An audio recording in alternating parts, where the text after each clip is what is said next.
Assalamualaikum warahmatullahi wabarakatuh. Salam psikologi. Bersama saya Rizky Kasaputra dalam opsi obrolan psikologi. Nah, di opsi kali ini kita sudah kehadiran bintang tamu ya, bintang tamu nih Kak. Yang sangat luar biasa ada Kak Hafifah Putri Faradia. Selamat siang Kak. Selamat Gimana kabar siang. hari ini? Alhamdulillah baik ya. Alhamdulillah. Kak Putri ya panggilnya. Iya. Ya. Kak Putri ini adalah mahasiswa Universitas Gadjah Mada Yogyakarta dan kenapa saya bilang luar biasa ya? Karena Kak Putri ini mempunyai prestasi yang sangat membanggakan nih di tahun 2012 menjadi top for Business Plan Competition Symphony FEB UGM dan di tahun 2020 peraih silver medal presentation kategori PIMNAS ke-33 dan yang terbaru di tahun 2021 peraih bronze medal PIMNAS ke-34. Wah, luar biasa banget nih, Kak. Oke. Gimana apa sih latar belakang Kak Putri untuk ikut PIMNAS ini? Oke, yang pertama mungkin kalau dari latar belakang, karena aku latar belakangnya adalah mahasiswa beasiswa ya. Nah, kalau di UGM sendiri, ketika kita menjadi mahasiswa beasiswa, kita diwajibkan untuk ikut PKM sebanyak minimal 2 kali. Nah, ketika itu awalnya waktu semester 1 kan gimana sih pengen ikut PKM tapi belum tahu caranya. Akhirnya diarahin sama dosen nih. Kita bikin bisnis plan, terus kita ajuin di PKM, tapi ternyata nggak lolos. Akhirnya ketika nggak lolos tuh, aku pelajarin apa sih yang bikin nggak lolos gitu. Ternyata kalau di PKM itu kita base-nya harus administratif banget, terus idenya harus kreatif. Nah itu yang aku nggak tahu awalnya. Nah terus tahun kedua nyoba ternyata masih gagal. Nah tahun ketiga sebenarnya udah nggak pengen nyoba nih, tapi tiba-tiba ada yang ngajakin dari kakak tingkat, sebenarnya nggak kenal sih, tiba-tiba ngajakin, aku punya ide kayak gini gini gini, oh mau nggak ikut PKM gitu kan. Ya udahlah dicoba dulu gitu, tapi ternyata ketika iseng-iseng nih, ternyata PKM-nya online, cuman ketika online ya masih tetap bisa juara gitu. Oke, waktu Kak Putri diajak ini apakah hanya sekadar iseng atau memang sebenarnya tuh memang pengen banget ikut nih, Kak? Kalau keinginan ikut PKM tuh sebenarnya ada, cuman nggak tahu gitu loh sebenarnya PKM tuh gimana sih biar caranya lolos PKM, lolos PIMNAS gitu sebenarnya dulu nggak tahu. Tapi ternyata kakak tingkatnya ini dia udah punya pengalaman lebih di PKM. Jadi ya nggak apa-apa sih ketika kita coba terus nggak menang itu nggak apa-apa. Tapi yang penting buat belajar aja gitu Oke. awalnya. Jadi menang kalah itu urusan belakangan ya, Kak, yang Iya. penting mau mencoba. Nah, karena berarti dalam ikut ikut tim PKM itu Kak Putri cewek sendiri? Kalau yang tahun 2020 tim PKM-ku itu 2 cewek 3 cowok. Cuman kalau di PKM itu kan yang lebih ditekankan adalah komposisi timnya. Nah, Iya. ketika kita punya ide, misalkan aku ikutnya PKM kewirausahaan nih, ya berarti mau nggak mau kamu harus ajakin temanmu dari Fakultas Ekonomi. Ya karena aku dari Fakultas Ekonomi, makanya aku diajakin. Nah, ketika yang tahun 2021, itu yang dari Fakultas Ekonomi cuma aku sendiri gitu. Yang 3 dari Fakultas Teknik, terus yang 1 dari Fakultas MIPA. Oke, bicara di event yang 2021 ini di PIMNAS yang Kak Putri diikuti ya di 2021 ini dalam tim itu Kak Putri jadi apa nih, Kak? Kalau tahun 2021 aku jadi ketua, tapi kalau yang tahun 2020 aku cuma jadi anggota aja. Nah, pada saat itu Kak Putri semester berapa itu, Kak? Semester 5 ya tahun 2020, terus sekarang semester 7. Kalau regu tim yang lain apakah sama juga semester 5? Enggak sih, kalau di PKM itu kan nggak terbatas kamu semester berapa harus ikut PKM gitu. Yang penting kalau di PKM itu harus ada 2 angkatan. Karena apa? Ya ketika ada 2 angkatan, nanti ilmu yang udah aku dapetin nih masih bisa ditularin sama adik tingkat yang ikut dari timku saat ini gitu. Berarti waktu itu Kak Putri semester 5 dan yang lain dari angkatan atasnya. Enggak, semester Semester berapa? oh semester Iya. 5 ya. Sama angkatan atasnya kalau sekarang semester 7 berarti aku sama adik tingkat ya gitu. Wah, luar biasa nih teman-teman. Semester 5 udah jadi tim ketua PKM, luar biasa sekali. Nah, karena Kak Putri ini kan jadi ketua tim ya, pasti adalah menemukan kesulitan-kesulitan. Ada kira-kira seperti apa kesulitannya? Kalau kesulitan sendiri itu sebenarnya ada 2. Yang pertama, entah itu timmu yang nggak kompak, yang kedua adalah itu dosenmu yang nggak bisa dihubungi nih gitu. Nah kalau untuk tahun 2020 itu timku tuh ada yang hilang gitu. Tapi kita nggak tahu kenapa dia hilang. Tapi ternyata ketika kita udah selesai nih udah juara, baru dia cerita ternyata dia punya masalah keluarga, ayahnya habis meninggal kayak gitu. ya kita nggak bisa apa ya, nggak bisa ngejudge kamu kenapa kok waktu itu hilang gitu kan, tapi udah menang ya udah nggak apa-apa, udah lewat ya gitu kan.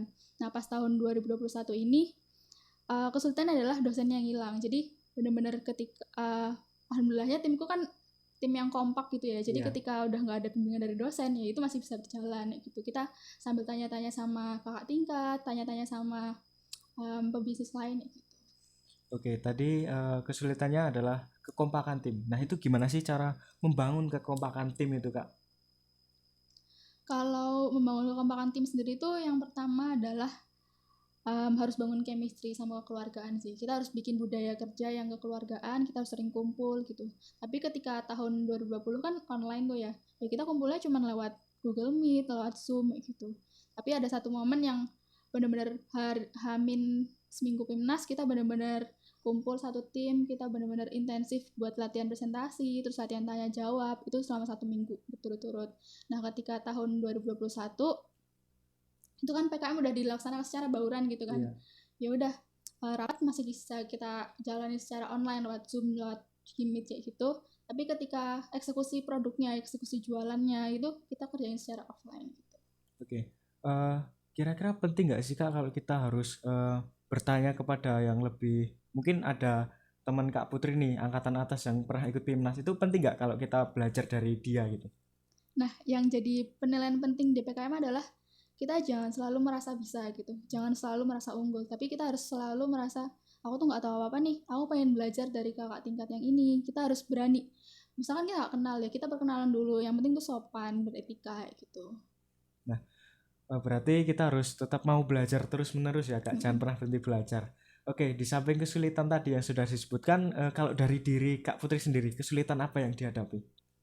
Sebenarnya kalau dari kesulitan diri sendiri adalah manage waktu sih. Hmm. Karena kalau manage waktu, apalagi kesibukan aku ada di KKN, kuliah, terus apalagi PKM yang benar-benar menguras waktu, ya harus pintar-pintar kita bagi waktunya gitu. Misalkan kita harus bikin to-do list. Yang pertama itu hari ini aku mau ngerjain ini, terus dari jam segini aku mau ngerjain ini, istirahat, terus ngerjain ini, dilanjutin lagi. Gitu.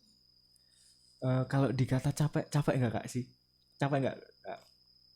Kalau capek sih capek, cuman capeknya tuh ya cuman sementara gitu. Kita capeknya tuh bakal hilang ketika kita udah berhasil menyelesaikan tantangan yang kita buat sendiri gitu. Sebenarnya kalau PKM itu kan lebih ke menantang diri. Bisa Iya. nggak sih kita menyelesaikan ide produk yang udah kita rancang sejak awal, terus kita selesain, kita benar-benar eksekusi ya gitu. Nah ketika semua itu udah kita capai, capeknya itu bakal hilang gitu, dengan diganti dengan rasa bahagia, apalagi kalau misalkan juara gitu kan, pasti lebih bahagia lagi. Nah, sebagai manusia biasa nih, Kak, ya kan, kalau kita udah ngerasa capek, udah ngelihat, wah deadline banyak nih, pernah nggak sewaktu-waktu tuh Kak Putri itu jadi ngerasa males banget buat ngerjain sesuatu. Nah, itu cara mengatasinya itu gimana, Kak? Kalau cara mengatasinya, sebenarnya aku adalah pribadi yang introvert gitu kan. Ketika aku introvert, berarti cara untuk mengumpulkan kembali energiku adalah dengan menyendiri gitu. Aku harus ketika kita ikut organisasi, kuliah, ikut PKM itu kan kita sering ketemu orang ya. Itu aku capek gitu. Harus ngobrol sama orang, harus ngobrol gitu kan. Nah, berarti cara untuk mengatasi hal itu adalah kita harus menghilang dari sosial media, entah sosial media atau menghilang dari teman-teman. Misalkan kita nggak buka sosial media, WhatsApp dan lain-lain. Oh, seperti itu ya, teman-teman opsi. Jadi, kalau Kak Putri sendiri cara menghealing diri dengan cara menyendiri. Nah, teman-teman juga bisa menemukan nih gimana sih cara menghealing diri sendiri ketika kita capek, lelah. Karena pastikan pikiran kita buyar ya, Kak. Jadi malas buat ngapa-ngapa. Nah, kalau dari lingkungan sendiri kira-kira ada nggak waktu Kak Putri nih ikut PIMNAS di 2021 yang sekiranya tuh bikin kelompok tim Kak Putri atau Kak Putri sendiri jatuh atau down gitu? Kalau tadi apa? Sesuatu yang bikin Iya. down gitu ya. Nah, awalnya kan PKM kan yang paling jadi penilaian utama adalah kreativitasnya, idenya gitu kan. Nah, ideku adalah membuat speaker Bluetooth multifungsi itu dari limbah plastik. Nah, awalnya kita berpikir ketika pengen bikin speaker Bluetooth itu kita bakal uh, bikin molding terus kita kerjain sendiri. Tapi ternyata ketika kita udah survei-survei biayanya mahal. Terus akhirnya kita down, gimana sih? Um, nggak ada dana nih, tapi kita harus eksekusi, kita udah dipercaya sama pemerintah buat melakukan ide ini dan sampai selesai gitu. Akhirnya kita cari cara gitu, akhirnya bisa tereksekusi gitu. Tapi sebenarnya sempat down juga sih ketika tahu biayanya semahal itu gitu, biaya produksinya. Selanjutnya Kak, pastinya kan dalam kita ikut PIMNAS itu kita kumpul kelompok, kira-kira apakah setiap kumpul itu kita harus serius terus atau harus ada kegiatan yang kira-kiranya santai gitu Kak? Enggak sih, kalau kumpul tuh sebenarnya biar saling mengenal aja, kita saling ngobrol gitu-gitu. Tapi ketika kerja malah sendiri-sendiri. Oh seperti itu. Baik Kak, Eh, kalau dari dukungan lingkungan sekitar itu seperti apa Kak? Mungkin dari teman atau keluarga itu? Kalau dukungan dari temen sih, ya kita harus pintar-pintar cari temen yang bisa kita ajak cerita sih. Ketika kita punya masalah kan nggak mungkin kita pendam sendiri kan. Iya Makanya benar. kita harus cerita, kita punya masalah ini. Ya mungkin teman kita nggak bisa ngasih saran, tapi setidaknya teman kita bisa mendengarkan gitu kan. Terus kalau dari keluarga sendiri, lebih ke ngasih pengertian sama perhatian sih. Kalau pengertian ketika kita lagi sibuk, ya mereka gimana caranya untuk nggak ganggu dulu gitu. Misalkan aku lagi kesibuk kuliah, lagi sibuk PKM, ya mereka cuman, oh anaknya lagi memperjuangkan sesuatu nih, yang bisa mereka lakukan cuma berdoa gitu kan. Tapi untuk dukungan-dukungan lain, aku kira cukup baik sih. Kalau menurut Kak Putri penting nggak sih Kak kalau kita tuh diberi dukungan baik keluarga atau teman gitu? Kalau dukungan sangat penting sih menurutku tuh, karena kan nggak mungkin ya kita bisa kerja sendiri, bisa hidup sendiri gitu. Oke, kalau untuk cara motivasi diri sendiri biar jadi lebih semangat itu seperti apa Kak? Yang pertama itu aku harus punya mimpi sih. Ketika aku dulu jadi mahasiswa baru kan nih, si Putra jadi mahasiswa baru ya Iya sekarang. benar. Nah pasti kan pengen ada keinginan nih, aku besok setelah lulus pengen jadi ini. Nah, kalau bisa mimpi-mimpi itu tuh jangan cuman aku pengen jadi ini, tapi kamu tulis, ketika udah kamu tulis, kamu coba apa ya? Kamu telah apa sih hal-hal yang harus aku lakukan untuk mencapai si mimpi itu gitu. Ketika kamu udah mencapai satu step yaudah kamu coret nih, aku udah mencapai ini, nah ketika itu tuh kamu ada kebanggaan tersendiri gitu. Nah dulu kan waktu aku maba aku pengen ikut PKM, pengen ikut PIMNAS gitu, cuman aku nggak tahu caranya gimana. Ya udah berarti caranya adalah belajar, tanya-tanya sama kating gitu. Jadi ketika kita udah belajar, ya udah berarti kita tinggal coret nih, aku udah sampai tahap ini, berarti tahap selanjutnya adalah melakukan ini gitu. Nah teman-teman opsi, jadi dalam hidup itu kita harus punya mimpi ya Kak, benar? Nah Ya. jadi mimpi itu harus dijadikan sebagai motivasi diri. Gimana sih cara meraih mimpi itu?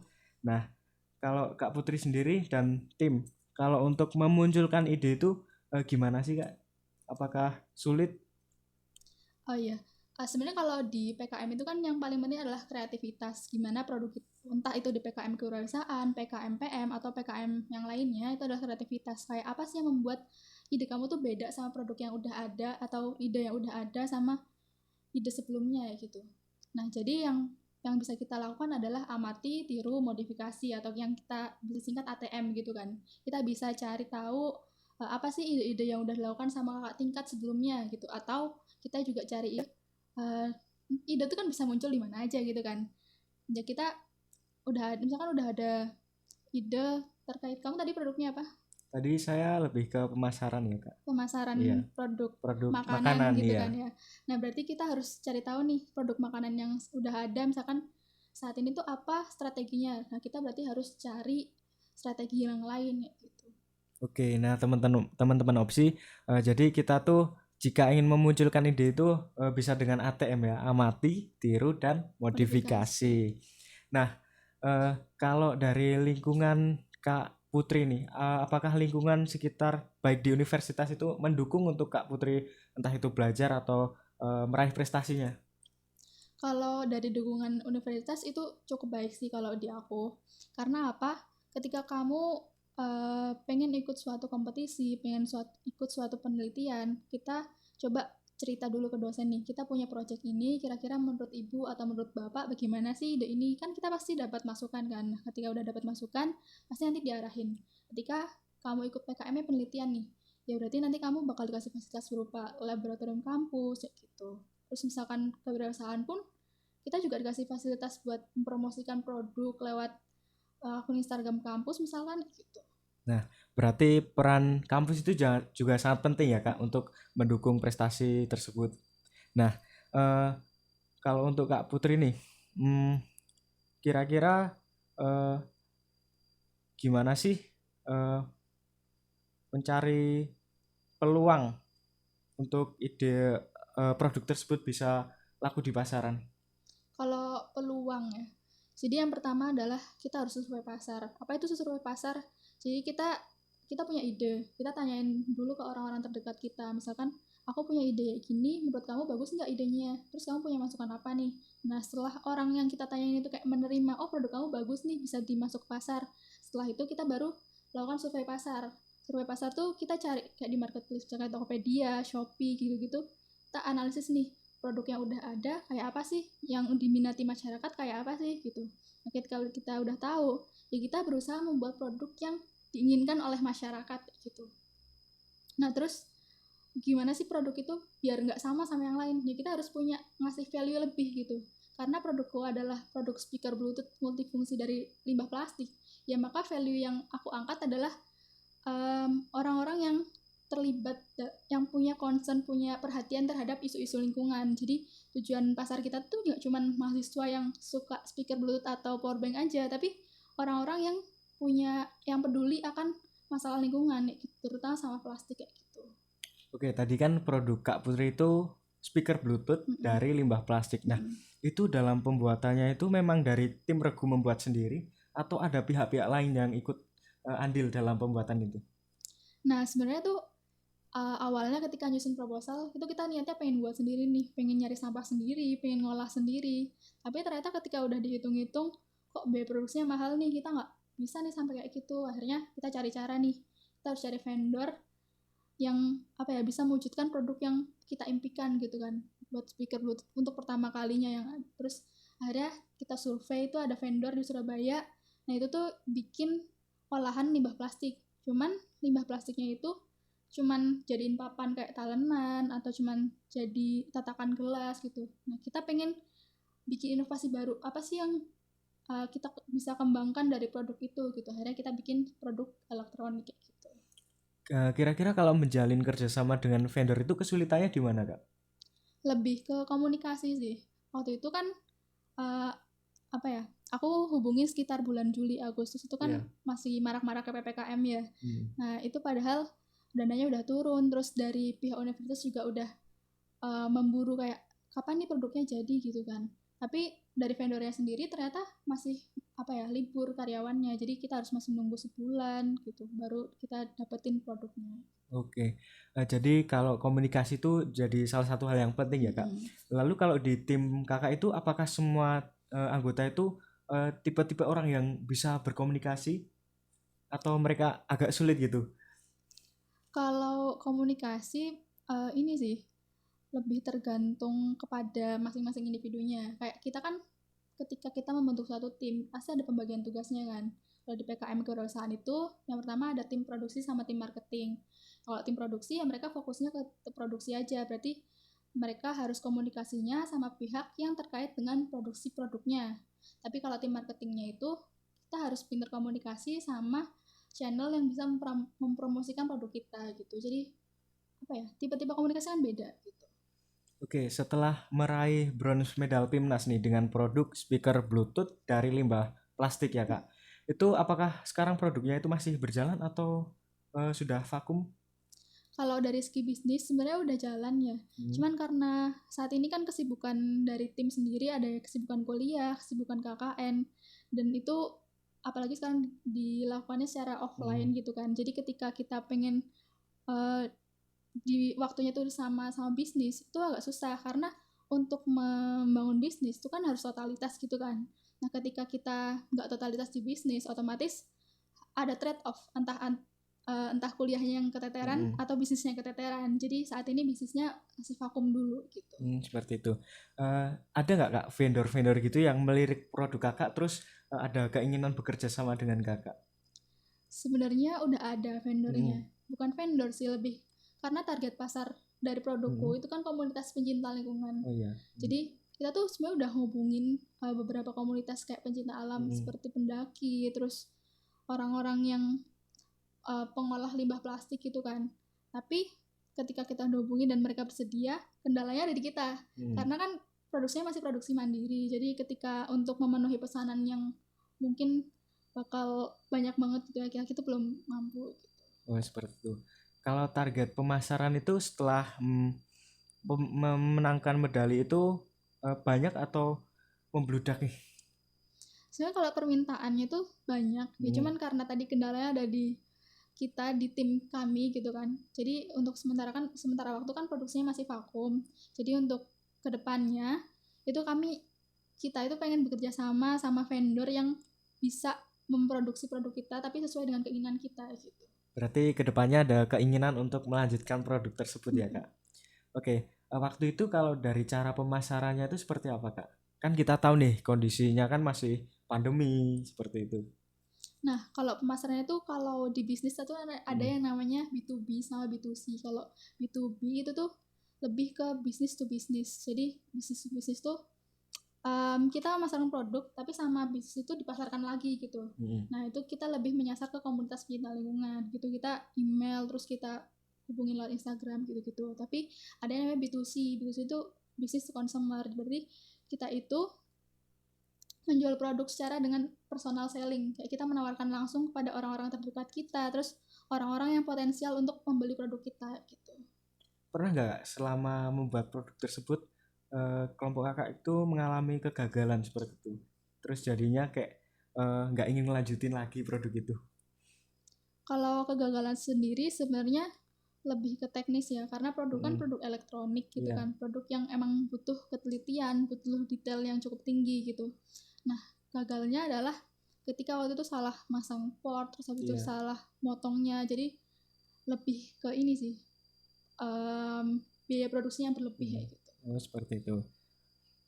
Nah, kira-kira apa sih pesan untuk teman-teman yang menonton nih?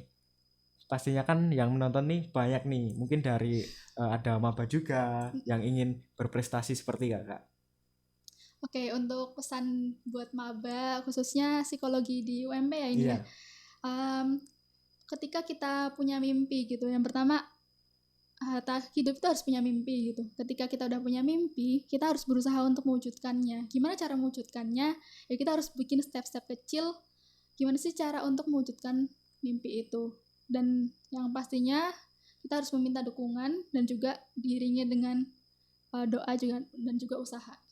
Luar biasa sekali.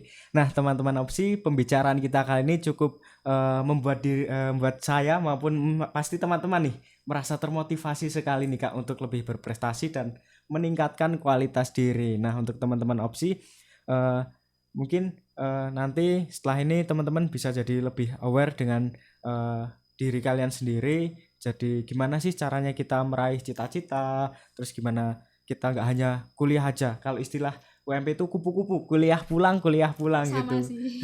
Ya. Jadi jangan sampai seperti itu. Jadi kita kuliah tapi juga harus mikirin prestasi karena itu juga penting untuk kedepannya ya Kak. Oke Kak Putri, terima kasih sekali sudah hadir di podcast Opsi kali ini. Pembicaranya sangat-sangat berbobot sekali nih menurut saya. Nah teman-teman mungkin itu saja dari podcast ini. Semoga dapat banyak hikmah ya dari podcast ini. Saya selaku pembicara moderator juga mohon maaf apabila banyak kesalahan. Selanjutnya saya mengucapkan wassalamualaikum warahmatullahi wabarakatuh. Waalaikumsalam warahmatullahi wabarakatuh. Terima kasih juga. Iya Kak.